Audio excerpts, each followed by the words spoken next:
Good morning friends, कैसे हो आप सब। आई होप आप सब अच्छे होंगे। और लास्ट क्लास में हमने पढ़ा था noun, singular and plural noun के रूल्स। और आज हम पढ़ते हैं प्रोनाउन, प्रोनाउन की डेफिनेशन एंड प्रोनाउन के टाइप्स। सबसे पहले हम प्रोनाउन की डेफिनेशन देखते हैं। Pronouns are words that are used in the place of noun. They avoid the repetition of noun in sentence।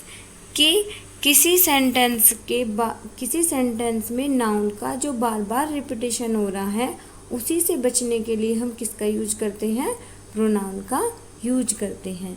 और प्रोनाउन किसे कहते हैं, किसी यानी कि संज्ञा के स्थान पर जो शब्द यूज किए जाते हैं उसको हम प्रोनाउन कहते हैं। जैसे यहाँ पर ये सेंटेंस दिया गया है, Rohan has a pencil, Rohan has lost the pencil, Rohan है इज़ वेरी सैड। अब यहाँ पर सेंटेंस में रोहन बार बार आया हुआ है। अब रोहन रोहन रोहन ऐसे हम बार बार नहीं बोल सकते, यानी कि ये सेंटेंस हमें देखने में भी अच्छा नहीं लग रहा है और पढ़ने में भी अच्छा नहीं लग रहा है और सुनने में भी इसमें कोई हमें करेक्शन नहीं नज़र आ रहा है।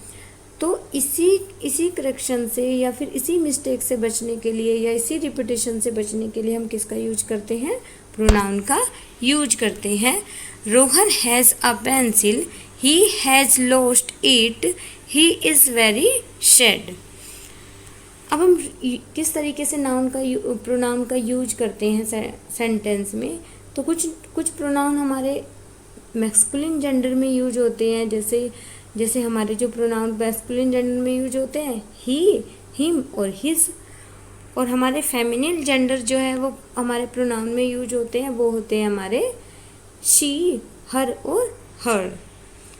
और नाउन जो हमारे कॉमन जेंडर होते हैं उनमें हम कौन से प्रोनाउन यूज करते हैं, I, you, we, they, them, me, us, my and our. अब हम देखते हैं टाइप्स ऑफ नाउन। तो there are 10 types of pronoun in English grammar. तो इंग्लिश ग्रामर में कितने टाइप्स के नाउन होते हैं, 10 टाइप्स के नाउन होते हैं। तो first is personal pronoun, second is possessive pronoun यानी कि आधार सूचक सर्वनाम, डेमोस्ट्रेटिव प्रोनाउन संकेतवाचक सर्वनाम, और डिस्ट्रीब्यूटिव प्रोनाउन यानी कि हमारा व्यष्टिवाचक सर्वनाम जिसमें हम नाउन को बांटने का काम करते हैं। फिफ्थ इज रेसिप्रोकल नाउन जो हमें एक दूसरे के साथ क्या करता है, रिलेट कर रहा है। ठीक है। सिक्स्थ नंबर पे आता है हमारा रिफ्लेक्टिव प्रोनाउन जो हमारे अपनों के बारे में हमें बताता है। सेवंथ इज इंडेफिनिट प्रोनाउन अनिश्चितवाचक सर्वनाम। एट्थ इज रिलेटिव प्रोनाउन संबंधवाचक सर्वनाम। 9 is interrogative pronoun and last is emphatic pronoun जो हमें दबाव के बारे में बताता है कि किसी चीज़ पर किस तरीके से मेरा ही अधिकार है या मेरा ही हक है, मैं उस पर क्या बनाता हूँ, दबाव बनाता हूँ। तो अब हम इन टाइप्स को डिटेल्स में पढ़ते हैं। डिटेल्स में हम इनको पढ़ते हैं। फर्स्ट हमारा है पर्सनल प्रोनाउन पुरुषवाचक सर्वनाम। पर्सनल प्रोनाउन में हम ये टेबल देखते हैं और पर्सनल प्रोनाउन में हम 3 टाइप के पर्सन पढ़ते हैं, first person, second person and third person. First person में हमारा जो सब्जेक्टिव होता है जिसको हम नॉमिनेटिव सब्जेक्ट भी बोलते हैं उसमें हमारे आई और वी आता है। और इसका हमारा जो ऑब्जेक्टिव होता है, ऑब्जेक्टिव फॉर्म जो होती है वो मी और अस होती है और इसके पॉजेसिव में हम माई और अवर पढ़ते हैं। सेकंड हमारा जो पर्सन होता है वो होता है यू, यू का ऑब्जेक्ट भी यू ही होता है। और थर्ड में आता है नॉमिनेटिव में ही, शी, इट एंड दे। और इसकी जो ऑब्जेक्टिव में आएगा हमारा हिम, हर और देम। और इसके जो पजेसिव में आता है हमारा आता है his, her, their and its. ठीक है फ्रेंड्स। और नेक्स्ट है हमारा पजेसिव प्रोनाउन, अधिकारवाचक सर्वनाम। यानी कि पोजेशन यानी कि किसी भी वस्तु पर या किसी व्यक्ति पर, किसी भी स्थान पर किसी का कोई अधिकार होता है तो उसको हम कहते हैं पजेसिव प्रोनाउन। जैसे mine, ours, yours, his, theirs. ये किसके एग्जाम्पल्स है? ये हमारे पजेसिव प्रोनाउन के एग्जाम्पल्स होते हैं। पजेसिव प्रोनाउन का यूज हम तब होता है जहाँ पर किसी नाउन की बात होती है। तो इसका उपयोग हम किसी नाउन के सेंटेंस के वर्ब के सब्जेक्ट के रूप में भी कर सकते हैं और किसी प्रीपोजिशन के ऑब्जेक्ट के रूप में भी हम इसका यूज करते हैं। तो इसमें क्या होता है, ये हमारा सब्जेक्ट के तौर पर भी यूज हो सकता है और ये हमारा ऑब्जेक्टिव फॉर्म में भी यूज हो सकता है। यानी कि हम इसको नॉमिनेटिव में भी यूज कर सकते हैं और ऑब्जेक्टिव में भी हम इसको यूज कर सकते हैं। जैसे एग्जाम्पल में देखते हैं, he has lost my pen as well as your, कि उसने मेरा भी पेन खो दिया और तुम्हारा भी।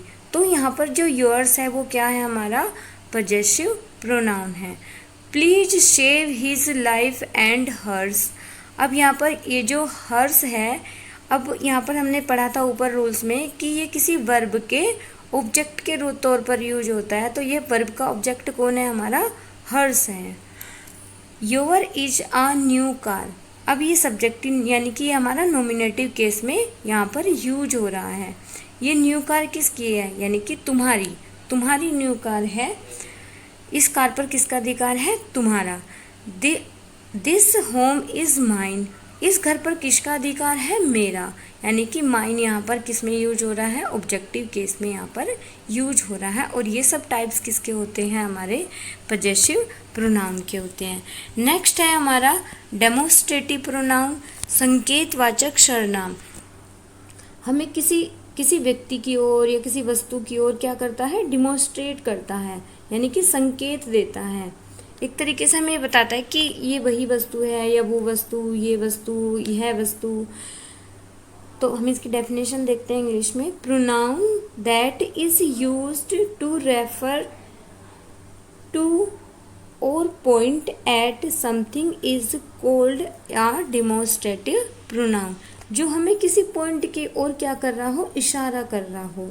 तो इसमें हम कौन कौन से वर्ड यूज करते हैं, जैसे it, that, this, those, such, the, same.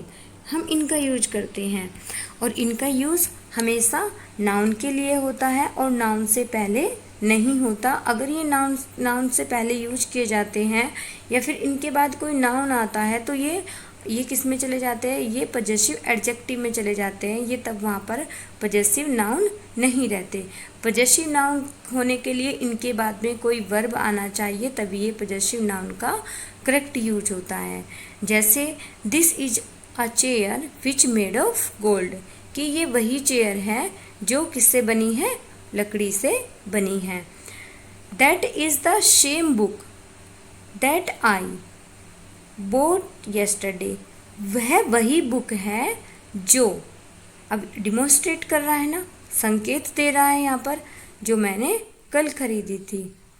This kind of pen is costly, कि इस प्रकार के जो पेन होते हैं वो क्या होते हैं, महंगे होते हैं। फोर्थ है हमारा डिस्ट्रीब्यूटिव प्रोनाउन, वे प्रोनाउन जो दो या दो से अधिक व्यक्तियों या वस्तुओं को अलग अलग करने का काम करते हैं या अलग अलग बताते हैं कि ये अलग है और वो अलग है। तो वहाँ पर हम किसका यूज करते हैं, डिस्ट्रीब्यूटिव प्रोनाउन का यूज करते हैं। जैसे either, each, neither, none, someone, somebody, ये सब हमारे किस में आते हैं, ये सब हमारे आते हैं डिस्ट्रीब्यूटिव प्रोनाउन में। और ये ध्यान रखना है कि ये हमेशा सिंगुलर होते हैं और इनके साथ जो वर्ब आता है हमेशा सिंगुलर ही वर्ब का यूज होता है। For example, each of the girl present in class, कि जो प्रत्येक लड़की थी वो जो प्रत्येक लड़की है वो कक्षा में उपस्थित है। Neither of the teacher has book, कि किसी भी अध्यापक के पास क्या नहीं थी, बुक नहीं थी। आइदर ऑफ अस, कि हम में से, कैन डू इट, कि हम में से कोई भी इसको कर सकता है। तो either, neither, none should hate his neighbour, कि हम में से, यहाँ पर ये जो हमारा नन है ये बाय मिस्टेक थोड़ा गलत हो गया, यहाँ पर एन और ई, नन, तो बाय मिस्टेक हो गया ये। None should hate his neighbour, कि किसी को भी अपने नेबर से क्या नहीं करनी चाहिए, हेट नहीं करनी चाहिए। तो आइदर, नाइदर, ईच, एवरीवन, और एवरीवन का यूज हम कहाँ करते हैं, एवरीवन का यूज हम दो या दो से अधिक व्यक्तियों के लिए या वस्तुओं के लिए हम इसका यूज करते हैं। अगर हम सिंगुलर के लिए यूज करें तो हम ईच का यूज करते हैं, अदरवाइज हम एवरीवन का यूज करते हैं। Everyone of the 5 students come to attend the class, कि पाँचों के पाँचों बच्चे क्लास में आए और उन्होंने क्या की, क्लास को अटेंड किया। ठीक है फ्रेंड्स, बाकी के जो बचे हुए इसके टाइप्स ऑफ नाउन हैं वो हम नेक्स्ट क्लास में पढ़ते हैं। आज के लिए इतना ही। आई होप ये वीडियो आपके लिए हेल्पफुल होगा, और मेरे चैनल को लाइक करें, सब्सक्राइब करें। Thank you for watching. धन्यवाद।